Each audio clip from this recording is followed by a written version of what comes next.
That's pretty advanced. That's pretty interesting. I don't even like I can just do it myself. Is it touchscreen? It's not touch. Oh, I wish it was touchscreen, but unfortunately, this Mac is not a touchscrreen. So it's mouse screen. So you can click it. Oh, I get you.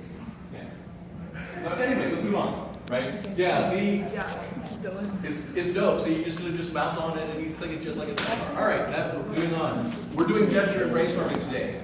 So we're doing a quick disclaimer and perspective review. Then we'll review gesture drawing, and then I'm going to demo it. Two different types: post-it type of ideation, and then blue prism type of ideation. So again, advanced techniques.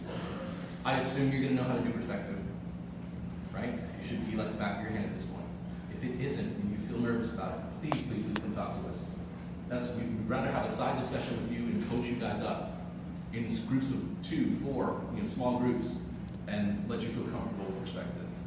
And then we'll talk brainstorming and we'll do some improv. Okay? So that's what we got. So real quick reminder, right? Perspective review. All lessons this semester built on last semester. It is assumed that you have practiced and are familiar with the minimum 2-point perspective. So if you need help, again, copy out Mentor, copy out us. Right? Again, this has been posted on reading. This should all be reviewed. Right? Chapter 5, Pastrana. Simplifying perspective, it's in the readings folder. So all this stuff, so our station point, line of sight, any of that stuff should be reviewed. You should feel comfortable with it. You should feel comfortable with 1-point perspective. Which should be like, bang, that's super easy for you guys. And then 2-point, right? 2-point should be, again, bang, that's super easy for you. You should understand the value of what convergence is, where you place your vanishing points. What's the value of putting them off the page versus on the page? You should be able to rotate, tumble, and scale any cube in like the back of your hand. Just that easy. If you've done enough, and I saw the attempts, right? There's definitely a distribution of people who use the online thing, right? But at the same time, for the most part, the average was quite high, which I'm really proud of you guys for.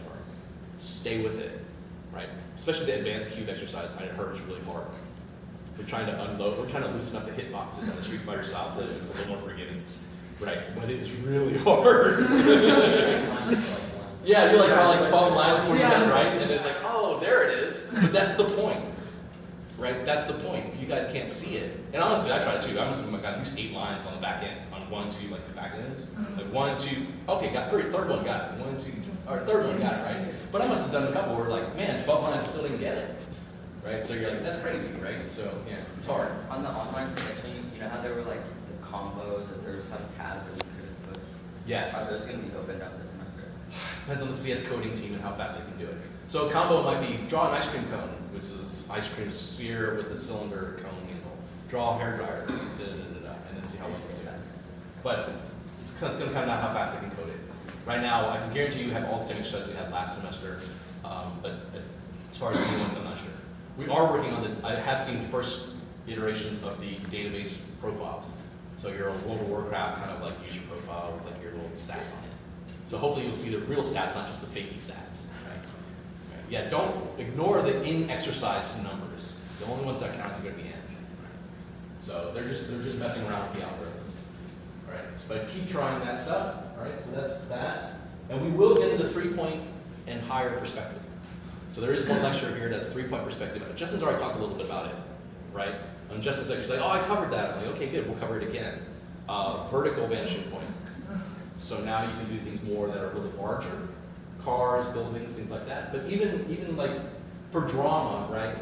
If you're using a macro lens, right, a wide angle lens, that's a 3-point perspective. So even if you shoot a normal sized product with a wide angle, it will use a little bit of a 3-point perspective. So a little bit of convergence in the vertical lines. We assumed last semester that all vertical lines were straight vertical, but now we'll actually taper them in, right, either above or below the horizon line, to give a little more sense of drama. I will also look at teaching you 4-point and 5-point perspective.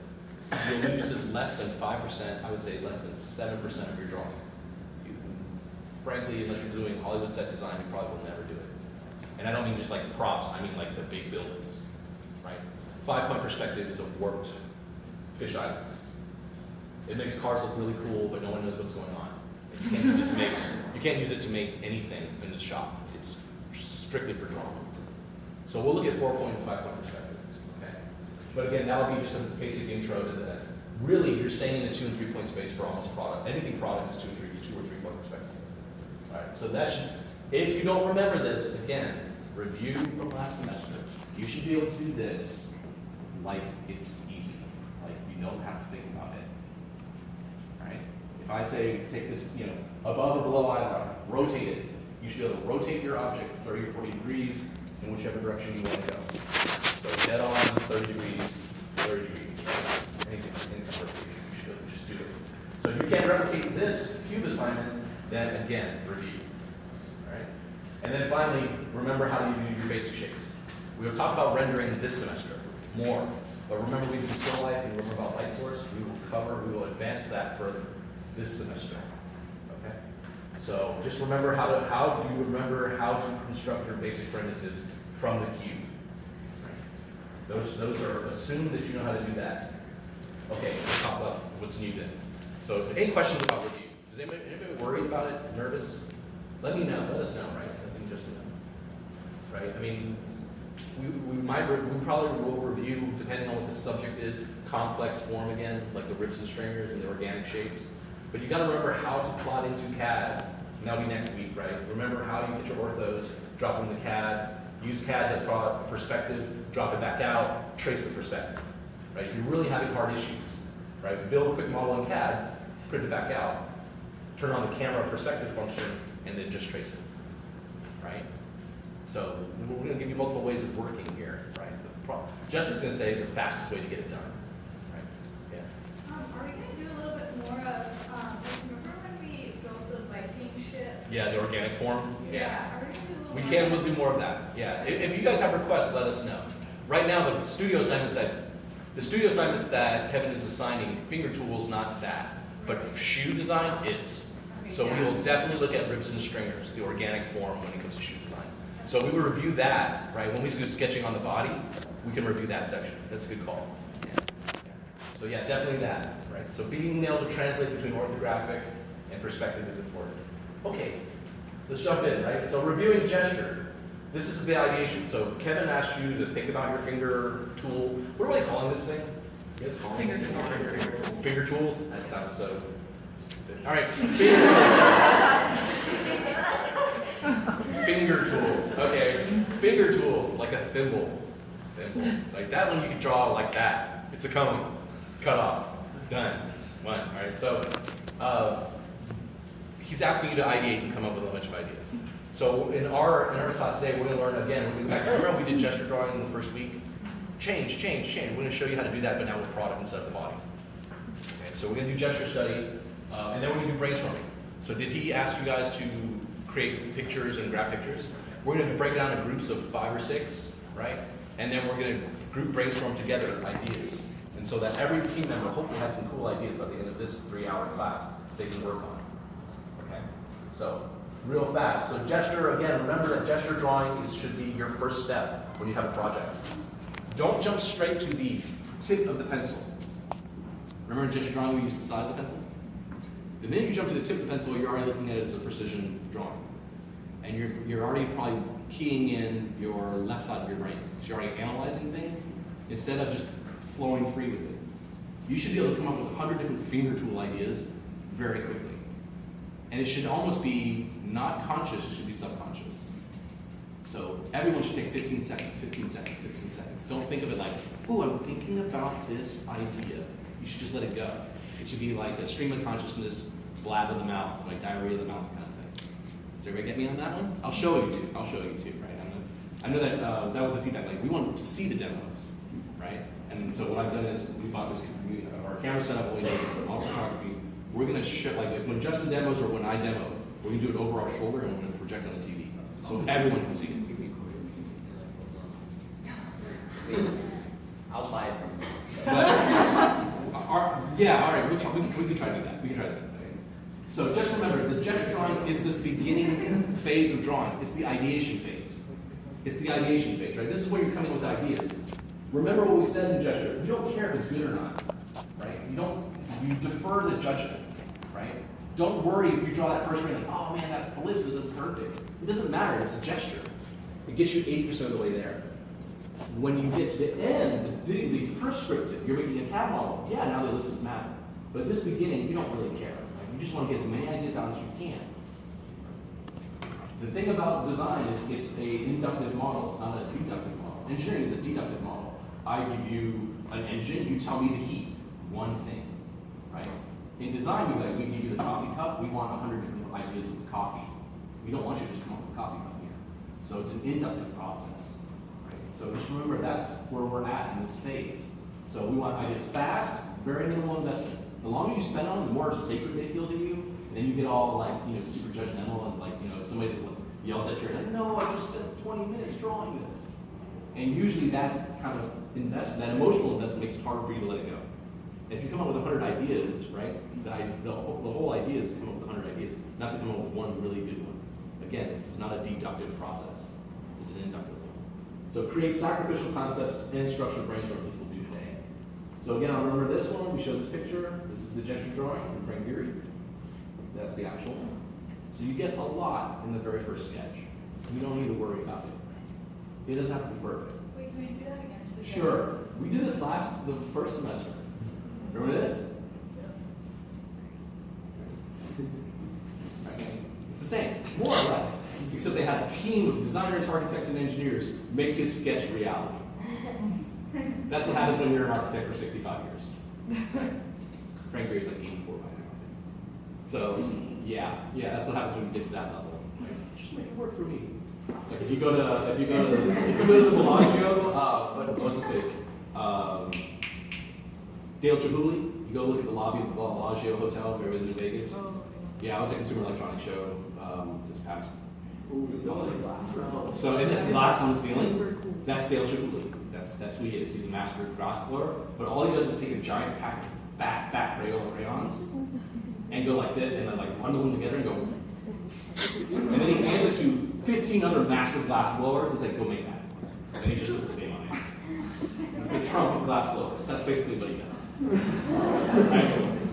He's just like, go make that. And if you go watch his DVD called Blowing in the Shop, Dale Chihuly, I'm not lying. I've seen it. That's exactly what he does. He doesn't touch a blow rod anymore. Because he's Dale Chihuly, and everybody wants to work for him. So there you go, right? It's super easy when you're at that level, right?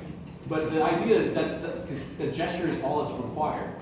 It's his way of grabbing a bunch of Crayola crayons and doing this, right? It's his way of doing it. That makes it a Dale Chihuly, right? And yeah, that lobby, that ceiling probably is costing, it's I'm sure it's a couple $1 million to do that. All right. So remember, we're here, right? In this part of the process, we are in scribble land, this stuff, right? Don't worry, right? We're conceptualizing it. Don't worry if it looks good. Just get the idea down. Does that make sense? When we get to in descriptive, after you come up with the ideas, you group them and you start testing them. Remember, our design process is express, test, cycle. Do the user research, create the sketch of the model, test it with the person you think you're designing it for, and then when you learn something new, then you're going to have a new understanding, rinse, lather, repeat, right? That kind of thing. So when you get to this point, then you're actually drawing the exact form as it should be. Then you make it look really pretty, your final project poster, right? So that's that progression. We're still here. This is one idea. This becomes deductive. This is many ideas. This is inductive. There we get that? You go up the inductive ladder, down to the deductive. So that's what we're talking about. Okay, we're gonna do this. All right. So we brought our handy dandy camera back. By the way, when can we check this out? Yeah. So. It's a link. So Mariah Mills is the TA for ID 3320, and so you can look her up. She's a grad student. She will be the one that is keeper of all the cameras that you use. Yeah. So, let's see. You can find her email.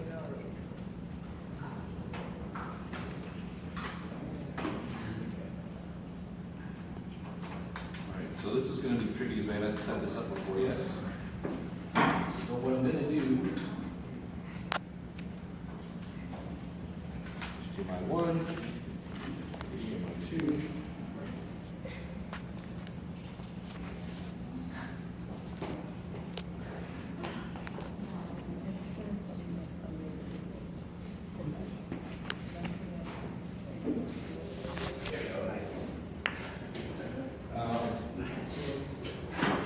We're going to demonstrate 2 different ideation techniques today.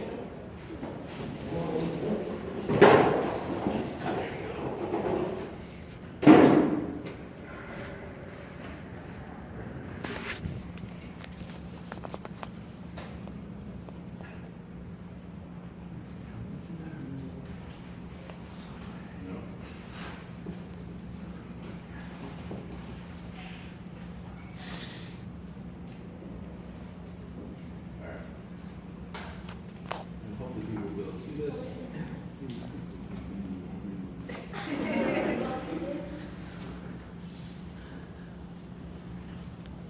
There we go. Focus. Alright,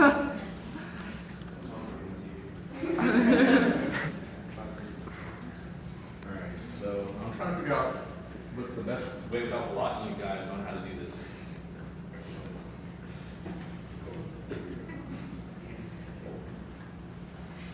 Alright, we'll do it that way.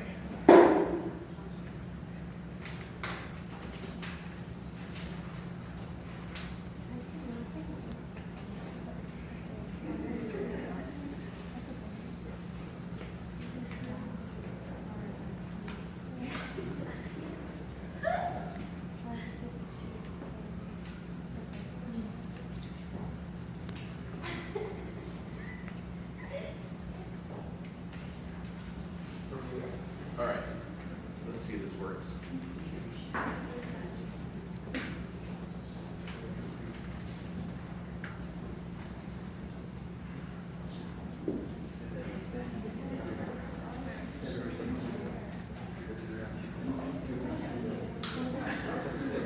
Alright, can everybody see that? It's a little blurry, I get it. Can everybody see it?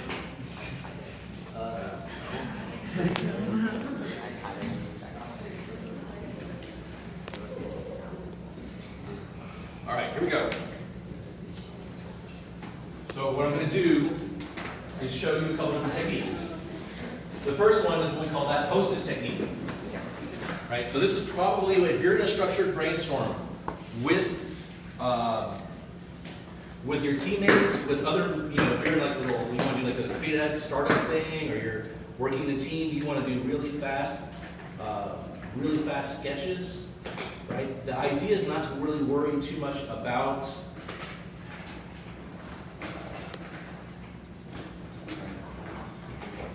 the idea is not to worry too much about the sketch, right? So we go finger tool stuff. Does it not stay focused? Oh no, there it is. All right. So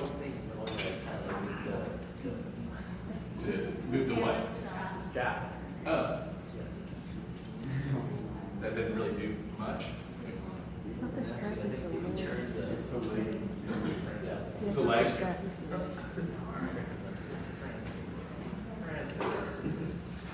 Yeah.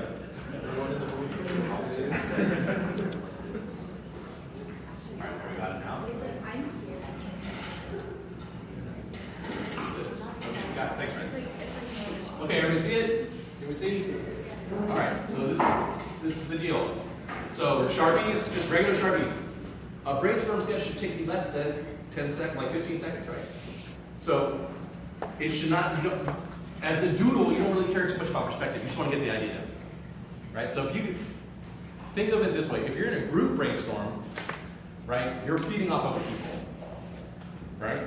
So let's say, like, Annie, so you're taking the finger tool, right? So Annie, I'm going to give you a word, and you're going to tell me a word that comes back. Like it's like brainstorm. Did Kevin do this with the Hot Wheel car? Did you get, No, he had them out, but. all right, we will practice this, but we'll do it in improv. But Andy, just give me something to start with, because if you're in a team and you're doing brainstorm, you're brainstorming with groups, right? So there's individual idea generation, which is just coming up with ideas on your own, and there's feeding off other people to come up with ideas. So this group brainstorming is usually done in a group; it's not done singly, right? Ideation is done by yourself; it's idea generation. So this is group brainstorm technique, but you can also use this on your own too. So say finger tool. I'm going to say fashion. What do you say? Color. All right, color. So what I'm going to do is like, okay, cool. Does it never? It's going to keep turning off. All right, well, you can change the settings.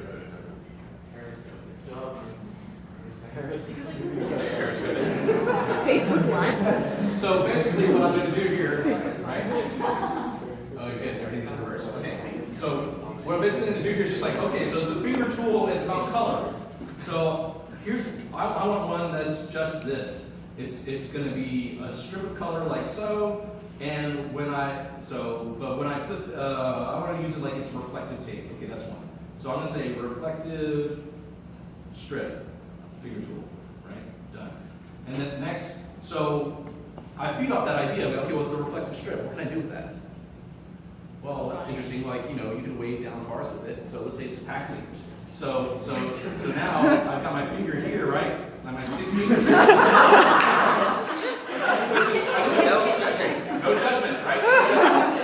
I'm gonna put my reflective strip here so that it shows. So what's the setting? I on got this? the gesture. Huh? What's the setting on this? If you go to menu and then the second tab is like.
Hey, Justin, we're just doing some demo stuff.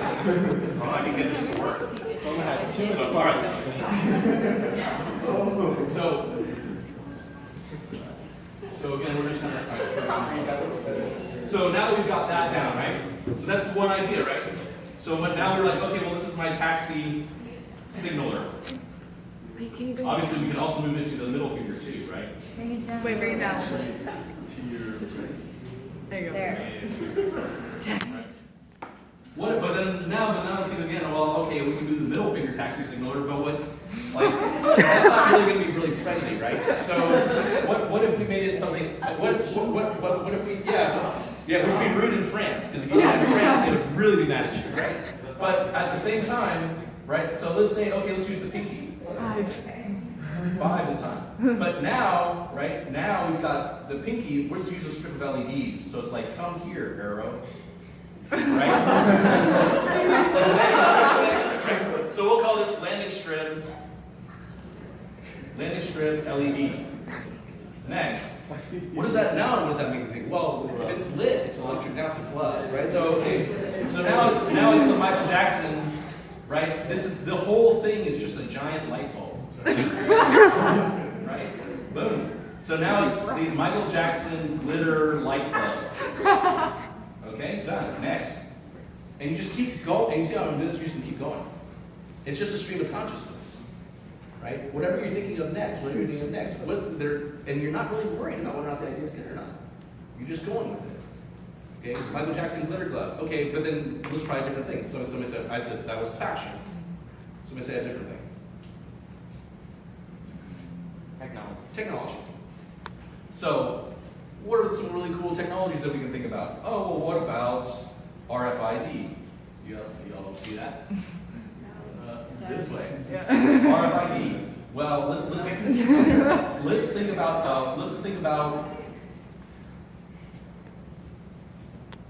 kind of like a Street Fighter gauntlet, right? That has an RFID chip in it. So anytime you kind of walk by, it's kind of like Apple Pay. You just walk around. So it's just a little strip. That's that, done. Next. Well, since we're talking about technology, RFID is kind of boring and Apple Pay is easier. So if we use that, how can we make Apple Pay more interesting? Well, we can make a wearable that connects with the phone. So if it's Apple, again, don't judge my Apple, plus plus Bluetooth, right? Now it can be anything, it just connects to the phone. But what would we want to wave in front of those stupid Apple Pay sensors that when you're in the Target? Your palm. Like this. So okay, so now we just put the hand over, right? So now here's the hand this way, right? Fingers like this, right? And there's a chip here, right? So there might be something like it's like this. I'm just showing you like this, right? So maybe it's a band that does that. Oh well, I'm riffing off that one. That feels a lot like Iron Man. So we should just make Iron Man gauntlets, and we'll just make our cool like arc reactor. Right? We're just gonna make our cool arc reactor glove. Right? So this is our arc reactor glove. Right? Boom. So I'm just gonna write this is Iron Man. Arc. Wait. No. Here, there. See it? What is RFID? RFID, radio frequency ID tags. It's the next generation UPC signal. So instead of a UPC code, all the products are just tagged with an RFID. So it's near field communication. Right? So you can just riff off these things. Like, what are all the different technologies I know? And just keep going and going and going. The idea is to come up, I don't know, how long we just do this? 2 minutes? And how many do we have? 6. See, so that averages 1 every 30 seconds. Another post-it kind of color? Yeah. No, unfortunately. Shoot. No, I just have another shade of yellow. Alright. Go for it. So one thing to quickly add to what he's doing here is that your story is not complete without a thread. So you would categorize what these are.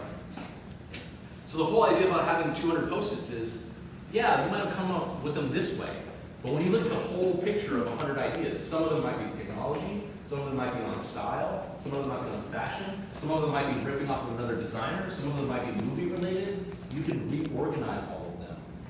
And that's the whole point. And that's called thematic development, right? Once you have all these different ideas, you can then reorganize them. So don't worry about what order they come in, just diarrhea them out them, right? Just draw them all out, right? Because then you can tag them later. Like some of them were more based on functions, like hailing a cab. That's an activity. These are all my things to hail a cab. If the tool is a tool, we gotta come up with another cool marketing name than finger tool. That sounds so stupid. If the tool is to help you do a task, like a hammer, drive a nail, right? What's the activity? So there are a lot of ways you can brainstorm around these things. What activity are you trying to do? How do my fingers work using it? What fashion statement do I want to make? What technology do I want to use? These are all themes that you can then develop, but you have to draw as many as possible before you can get themes, right? Because you might come up with a theme you don't even know of. There might be this subconscious train of thought that's in there. All right. Justin, you want to add anything on that? So, depending on the project, so sometimes projects are really ambiguous, right? Or it's kind of like new to world innovation. It's like me first. That means I'm first in the market with this. Or it might be a me too innovation, which is like someone already has this out in market and I want to do it too. So I want to catch up to their product or their innovation, whatever it might be. Me too innovations, your brainstorming is slightly different, it's a little more focused. But here it's like finger tool, create whatever you want. This is where like that riffing, the off the cuff is like super important. I'm inherently, I structure everything I do so that when I have a conversation with my client, I always know, I can tell him why we did something and how the building block into the next step. So I would start with what are all the different things that we can think about at a high level. Yeah. Here, like activity, technology, fashion, whatever, and I would drill down from there. And I would use those as silos to start going nuts. Like, what are all the technologies that we can think about? What are the different activities our fingers or anything are do, or behaviors, or different ways to approach this project? But I keep them close to, right? They didn't have to be like way out there, like driving